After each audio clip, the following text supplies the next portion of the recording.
Hello everyone. Pralhad அகாடமியிலிருந்து நான் உங்கள் Praveen.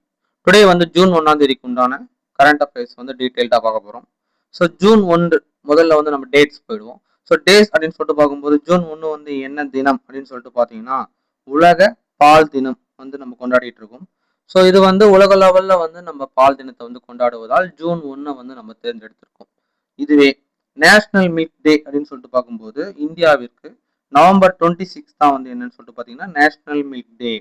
So national milk டே அப்படின்றது வந்து யாருடைய நினைவால் வந்து கொண்டாடிட்டு இருக்கோம் அப்படின்னு சொல்லிட்டு பார்த்தீங்கன்னா வெர்கீஸ் குரியன் அப்படின்றவர் தான். இவர் யாரு அப்படின்னு சொல்லிட்டு பார்த்தீங்கன்னா வெண்மை புரட்சியினுடைய தந்தை என்று சொல்லலாம். ஸோ இந்தியாவில் வந்து ஆப்ரேஷன் ஃப்ளட் அதாவது வெண்மை புரட்சிக்கு வந்து வித்திட்டவர் வந்து யாருன்னு சொல்லிட்டு பார்த்தீங்கன்னா வெர்கீஸ் குரியன் தான். ஸோ இந்த வெர்கீஸ் குரியனுடைய பிறந்த நாளான நவம்பர் 26 தான் நம்ம என்னவா கொண்டாடிட்டு இருக்கோம்னா நேஷனல் மில்க் டே அப்படின்னு சொல்லிட்டு வந்து நம்ம கொண்டாடிட்டு இருக்கோம் ஃப்ரெண்ட்ஸ். ஸோ அது இல்லாமல் இப்போ வெண்மை புரட்சி வந்து எப்போது யாரால் வந்து தோற்றுவிக்கப்பட்டது அப்படின்னு சொல்லிட்டு பார்த்தீங்கன்னா என்டிடிபி அப்படின்னு சொல்லக்கூடிய நேஷனல் டைரி டெவலப்மெண்ட் போர்ட் அப்படின்ற சொல்லக்கூடிய அவங்களால 1970 ஜனவரி 13 வந்து என்ன பண்ணியிருக்காங்கன்னா வெண்மை புரட்சி வந்து ஆரம்பிச்சிருக்காங்க. ஸோ இதில் வெர்கீஸ் குரியன் அப்படின்றவர் வந்து என்ன பண்ணியிருக்காருன்னா ஆனந்த் மாதிரி அப்படின்ற ஒரு மாடலை வந்து வெளியிட்டு அதன் மூலமா இந்த வெண்மை புரட்சியின் மூலமா வெற்றியை வந்து கண்டிருக்கிறார். ஸோ அது மட்டும் இல்லாமல் அமுல் அப்படின்னு சொல்லக்கூடிய ஒரு பிளான். ஸோ அந்த அமுல் அப்படின்னு சொல்லக்கூடிய ஒரு கூட்டுறவு சங்கத்தை வந்து ஏற்படுத்தினாங்க. எங்க அப்படின்னு சொல்லிட்டு பார்த்தீங்கன்னா குஜராத்ல வந்து கைரா என்ற மாவட்டத்தில் வந்து ஏற்படுத்தி இதன் மூலமும் வந்து வெண்மை புரட்சிக்கு வந்து வெற்றியை வந்து ஈட்டுவதற்கு ஒரு மிகப்பெரிய பங்காகவும் இந்த அமுல் அப்படின்ற ஒரு கூட்டுறவு சங்கம் வந்து இருந்தது ஃப்ரெண்ட்ஸ். ஸோ இதுதான் வந்து இன்னைக்கு உண்டான கரண்ட் அஃபேர் டேஸ் அப்படின்னு சொல்லிட்டு பார்க்கும்போது ஸோ ஜூன் 1 அப்படின்னு சொல்லிட்டு பார்த்தீங்கன்னாலே உலக பால் தினம். ஓகேங்களா. ஸோ அடுத்தது வந்து அகழ்வாய்விடங்கள் நம்ம பார்ப்போம் பார்த்தீங்களா. அதனுடைய அடிப்படையில் இது இல்லைன்னா நம்மளுடைய முன்னாடி இருந்த முக்கியமான செப்பேடுகள் வந்து பார்க்க போகிறோம். ஸோ ஆனைமங்கலம் செப்பேடு அப்படின்னு சொல்லிட்டு பார்க்கும்போது இந்த ஆனைமங்கலம் செப்பேடு வந்து யாருடைய காலத்தில் வந்து யாரை பற்றி புகழ்ந்து எழுதிய ஒரு செப்பேடுகள் அப்படின்னு பார்க்கும்போது ராஜராஜ சோழனையும் ராஜேந்திர சோழனையும் புகழ்ந்து எழுதப்பட்ட ஒரு செப்பேடுகள் தான் சொல்லிட்டு பார்த்தீங்கன்னா ஆனைமங்கலம் செப்பேடு. இந்த ஆனைமங்கலம் செப்பேடு வந்து நம்ம நாட்டிலிருந்து நெதர்லாந்துக்கு வந்து எடுத்துன்னு போயிட்டாங்க. ஸோ இப்போ அந்த நெதர்லாந்து வந்து நமக்கு அந்த செப்பேடுகளை வந்து இந்தியாவிற்கு திருப்பி கொடுத்து விட்டது. ஓகேங்களா. ஸோ இது வந்து எந்த காலத்தை சேர்ந்த செப்பேடுன்னு சொல்லிட்டு பார்க்கும்போது 11ஆம் நூற்றாண்டை சேர்ந்த செப்பேடு தான் வந்து என்னன்னா ஆனைமங்கலம் செப்பேடு. ஸோ கிறிஸ்துவ மதத்தை வந்து பரப்புவதற்காக வந்த புளோரண்டியஸ் அப்படின்றவர் தான் வந்து இந்த செப்பேடை வந்து நெதர்லாந்துக்கு எடுத்துட்டு போயிட்டாரு. ஸோ இதுல மொத்தம் 21 பெரிய செப்பேடுகளும் 3 சிறிய செப்பேடுகளும் வந்து இதுல வந்து இருக்கு ஃப்ரெண்ட்ஸ். ஸோ அது இல்லாம இந்த ஊர் எந்த ஊர் ஆனைமங்கலம் அப்படின்ற இந்த ஊர் பௌத்த மதத்திற்கு வந்து தானமாக கொடுக்கப்பட்டதா வந்து ஒரு தகவலும் இருக்கு. அதையும் நோட் பண்ணிக்கோங்க. ஓகேங்களா. ஸோ ஆனைமங்கலம் செப்பேடுன்னு சொல்லிட்டு பார்க்கும்போது ராஜராஜ சோழனும் ராஜேந்திர சோழனால் வந்து புகழ்ந்த ஒரு செப்பேடுகள் 11ஆம் நூற்றாண்டில் வந்து இருந்தது. 21 பெரிய செப்பேடுகளும் 3 சிறிய செப்பேடுகளும் இருக்கு. பௌத்த மதத்திற்கு தானமாக அளித்த ஊர் தான் வந்து என்னன்னு சொல்லிட்டு பார்த்தீங்கன்னா ஆனைமங்கலம். ஸோ அடுத்த கரண்ட் அஃபேர் வந்து என்னன்னு சொல்லிட்டு பார்த்தீங்கன்னா சமாதான் தீதி. ஸோ சமாதான் தீதி அப்படின்னு சொல்லிட்டு பார்த்தீங்கன்னா ஸோ இது வந்து எதற்காக ஏற்படுத்தப்பட்டது அப்படின்னு சொல்லிட்டு பார்த்தீங்கன்னா இது one of the AI portal. ஓகேங்களா. ஏஐ மூலமா நம்ம வந்து ஒரு மெசேஜ் வந்து தெரிவிப்பதற்காக கொண்டு வரப்பட்ட போர்ட்டல் தான். ஸோ இந்த சமாதான் தீதி அப்படின்றது வந்து அரசு துறை மீது குறையை வந்து நீங்க தெரிவிக்கணும்னா இந்த ஏஐ உரையாடல் மூலமா நீங்க என்ன பண்ணலாம், குறையை வந்து தெரிவிக்கலாம். இந்த ஏஐ உரையாடல் வந்து ஸ்ட்ரிக்டா வந்து அந்தந்த சம்பந்தப்பட்ட டிபார்ட்மெண்ட்ஸ் ஆஃபீஸர்ஸ்க்கு வந்து கனெக்ட் ஆயிருக்கும். ஸோ நீங்க தெரிவிக்கின்ற இந்த ஏஐ உரையாடல் மூலமாக அந்த குறைகள் வந்து மிக விமர்சையாக இல்லைன்னா சரி மிக விரைவாக வந்து என்ன பண்றாங்கன்னு சொல்லிட்டு பார்த்தீங்கன்னா அந்த குறைகளை வந்து தீர்ப்பதற்காக உதவும் அப்படின்னு சொல்லிட்டு இந்த சமாதான் தீதி அப்படின்றத வந்து கிரியேட் பண்ணியிருக்காங்க. ஸோ இதை வந்து யார் வந்து லான்ச் பண்ணாரு, யார் வந்து வெளியிட்டது அப்படின்னு சொல்லிட்டு பார்த்தீங்கன்னா மத்திய அறிவியல் தொழில்நுட்பத்துறை அமைச்சராக இருக்கக்கூடிய ஜிதேந்திர சிங் அப்படின்றவர் தான் வந்து என்ன பண்றாருன்னா இந்த சமாதான் தீதின்றத வந்து வெளியிட்டிருக்காரு. ஸோ அடுத்து வந்து நம்ம பார்க்க போறது வந்து என்னன்னு சொல்லிட்டு பார்த்தீங்கன்னா இந்தியாவுடைய ஃபர்ஸ்ட் ஒலிம்பிக் கோல்டு அப்படின்னு சொல்லிட்டு ஒரு புக்.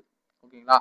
அப்போ புக் வந்து ஆத்தர்ன்னு சொல்லிட்டு பார்க்கும்போது இந்தியா ஃபர்ஸ்ட் ஒலிம்பிக் கோல்டு அப்படின்ற புக்கை வந்து எழுதினவர் வந்து யார் அப்படின்னு சொல்லிட்டு பார்த்தீங்கன்னா கே ஆறுமுகம் அப்படின்றவர் தான் வந்து இந்த புத்தகத்தை வந்து எழுதியிருக்காரு.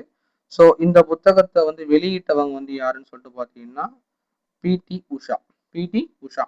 சரி ஓகே. இப்போ பிடி உஷா வந்து எதனா புக் எழுதியிருக்காங்களா அப்படின்னு சொல்லிட்டு பார்த்தீங்கன்னா the golden girl the autobiography of PT Usha அப்படின்ற ஒரு புக்கை வந்து அவங்க வந்து எழுதியிருக்காங்க. ஸோ பிடி உஷாவை வந்து நம்ம என்னன்னு சொல்லுவோம்னா பயோலி எக்ஸ்பிரஸ் அப்படின்னு சொல்லிட்டோம். நம்ம வந்து யாரை சொல்லுவோம்? பயோலி எக்ஸ்பிரஸ் அப்படின்னு சொல்லிட்டு நம்ம பிடி உஷாவை தான் சொல்லுவோம்.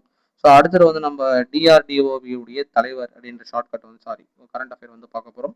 ஸோ டிஆர்டிஓவின் தலைவர் அப்படின்னு சொல்லிட்டு பார்க்கும்போது தற்காலிகமாக நியமிக்கப்பட்டுள்ளார் இவர். ஸோ இவருடைய பெயர் வந்து என்னன்னு சொல்லிட்டு பார்த்தீங்கன்னா ராஜேஷ்குமார் சிங். ஸோ ராஜேஷ்குமார் சிங் என்றவர் வந்து டிஆர்டிஓவினுடைய தலைவராக வந்து தற்காலிகமாக தேர்ந்தெடுக்கப்பட்டுள்ளார். ஸோ அடுத்தது வந்து டிஆர்டிஓ உடைய அப்ரிவேஷன் பார்க்கணும். ஏன்னா நம்மளுடைய டிஎன்பிஎஸ்சி எக்ஸாம்ல வந்து எக்கச்சக்கமான அப்ரிவேஷன்ஸ் வந்து கேட்குறாங்க. அந்த அமைப்பு வந்து எப்போது ஆரம்பிக்கப்பட்டது அப்படின்னு சொல்லிட்டு வந்து கூற்று காரணங்களை வைத்து கேட்குறாங்க. ஸோ அதனால அதையும் பார்த்துருவோம். ஸோ டிஆர்டிஓ அப்படின்னு சொல்லிட்டு பார்க்கும்போது defence research and development organisation. Defence research and development organisation இது எப்போது ஆரம்பிக்கப்பட்டது அப்படின்னு சொல்லிட்டு பார்த்தீங்கன்னா ஜனவரி 1, 1958 அப்படின்னு சொல்ற இடத்துல வந்து இருக்கு. ஸோ அது இல்லாமல் வந்து இதோட ஹெட் குவார்ட்டர்ஸ் வந்து பொதுவாக எங்கே இருக்குன்னு சொல்லிட்டு பார்த்தீங்கன்னா நியூ டெல்லியில தான் வந்து இதோடைய ஹெட் குவார்ட்டர்ஸ் இருக்கு. ஸோ நம்மளுடைய தமிழ்நாடுல இதனுடைய அமைப்புகளாக வந்து 2 இடத்துல ஒன்று இருக்கு. ஒன்று வந்து கிண்டி நினைக்கிறேன், இன்னொன்று வந்து கோயம்புத்தூர்ல வந்து இருக்கு. ஸோ இந்த 2 இடத்துலையும் வந்து இதனுடைய தொடர்புடைய நிறுவனங்கள் வந்து நம்மளுடைய தமிழ்நாட்டில் வந்து இருக்கு ஃப்ரெண்ட்ஸ். ஸோ அடுத்தது வந்து நம்ம எந்த நாட்டுக்கு போக போறோம் அப்படின்னு சொல்லிட்டு பார்த்தீங்கன்னா தைவான் அப்படின்ற ஒரு நாட்டுக்கு வந்து போக போறோம். ஸோ தைவான் அப்படின்னு சொல்லிட்டு பார்க்கும்போது இப்போ லேட்டஸ்ட் கரண்ட் அஃபேர் அப்படின்னு சொல்லிட்டு என்னன்னு பார்த்தீங்கன்னா உலகினுடைய மிகப்பெரிய பங்கு சந்தை அப்படின்னு சொல்லிட்டு பார்க்கும்போது அதுல 5வது இடத்தை வந்து யார் பெற்றிருக்கா அப்படின்னு சொல்லிட்டு பார்த்தீங்கன்னா தைவான் வந்து பெற்றிருக்கு. ஸோ ஒரு 2 வாரம் 1 வாரத்துக்கு முன்னாடி வரைக்கும் யார் தான் இருந்தாங்கன்னா 5th பிளேஸ்ல இந்தியா தான் இருந்தாங்க. இப்போதான் வந்து யார் வந்திருக்கா? தைவான் வந்திருக்கா. ஸோ ஃபர்ஸ்ட் 5th பிளேஸ் யாரு அப்படின்னு சொல்லிட்டு பார்த்தீங்கன்னா ஃபர்ஸ்ட் எப்பவும் போல யார் தான்? தனிக்காட்டு ராஜாவா யார் தான்? யூஎஸ்ஏ தான். செகண்ட் யாரு? China. Third Japan. Fourth Hong Kong. 5th place யாரு? தைவான் வந்திருக்காங்க. ஸோ 6th பிளேஸ்ல யார் இருக்காங்கன்னா நம்ம இருக்கோம்.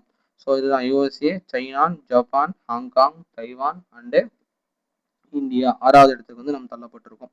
ஸோ அடுத்தது வந்து நம்மளுடைய தனிப்பட்ட பெரும்பான்மையான ஒரு துறையா இருக்கக்கூடிய ரயில்வே. ஸோ அந்த ரயில்வேயோடைய லோகோவில் வந்து ஒரு சின்ன சேஞ்ச் பண்ணியிருக்காங்க. அப்படி என்ன நடந்திருக்குன்னு சொல்லிட்டு பார்த்தீங்கன்னா நம்மளுடைய லோகோ நீங்க பார்த்தீங்கன்னா ரயில் வண்டி இருக்கும். அந்த ரயில் வண்டியை சுற்றி என்ன இருக்கும்னா ஸ்டார்ஸ் இருக்கும். ஸோ அந்த ஸ்டார்ஸ்ல மொத்தமா இதுவரை எத்தனை ஸ்டார்ஸ் தான் இருந்தது அப்படின்னு சொல்லிட்டு பார்த்தீங்கன்னா 17 தான் இருந்தது. ஆனா இப்போ எவ்வளவு மாத்திருக்காங்கன்னா 18 ஸ்டார்ஸா இருக்கு. ஸோ இந்த 18 ஸ்டார்ஸ் வந்து எதை குறிக்கிறது அப்படின்னு சொல்லிட்டு பார்த்தீங்கன்னா இந்தியாவில் இருக்கக்கூடிய மொத்த ரயில்வே மண்டலங்கள் எத்தனை இருக்கு அப்படின்னு சொல்லிட்டு குறிக்குது. ஸோ எத்தனாவது இப்போ 18 மண்டலங்கள் வந்து இருக்கு. அப்போ லாஸ்டா சேர்க்கப்பட்ட மண்டலம் வந்து என்னன்னு சொல்லிட்டு பார்த்தீங்கன்னா சவுத் கோஸ்ட் ரயில்வே ஜோன் அப்படின்னு சொல்லக்கூடிய விசாகப்பட்டினம் இருக்கு பார்த்தீங்களா? அந்த விசாகப்பட்டினம் தான் 18வது சவுத் கோஸ்ட் ரயில்வே ஜோனா வந்து சேர்க்கப்பட்டிருக்கு. ஸோ இப்போ இருக்கிற ரயில்வே மினிஸ்டர் வந்து யார் அப்படின்னு சொல்லிட்டு பார்த்தீங்கன்னா அஸ்வினி வைஷ்ணவ் அப்படின்ற ஒரு நபர் தான் வந்து என்னவா இருக்காரு? ரயில்வே மினிஸ்டரா வந்து இருக்காரு. ஓகேங்களா? ஸோ அது இல்லாமல் இப்போ சமீபத்தில் வந்து ரயில்வே ஆப்பை பற்றி நம்ம பார்த்துருப்போம். இப்போ சமீபத்தில் வந்து நம்ம எல்லாத்துக்கும் வந்து பயன்படுத்துகிற ரயில்வே ஆப் வந்து என்ன அப்படின்னு சொல்லிட்டு பார்த்தீங்கன்னா ரயில் ஒன். ஸோ இந்த ரயில் ஒன்ற ஆப் தான் வந்து நம்ம வந்து ரயில்வே ஆப்புக்காக நம்ம யூஸ் பண்ணிட்டு இருக்கோம் ஃப்ரெண்ட்ஸ். ஓகேங்களா?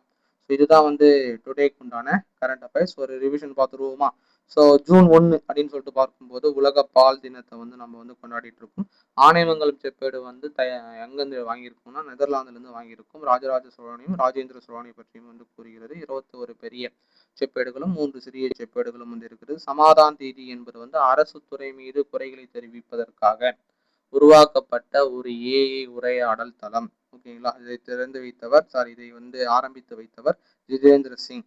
ஸோ இந்தியாவுடைய ஃபர்ஸ்ட் ஒலிம்பிக் கோல்டு அப்படின்ற புக்கை வந்து எழுதினவர் வந்து யாருன்னா ஆறுமுகம். ஓகேங்களா?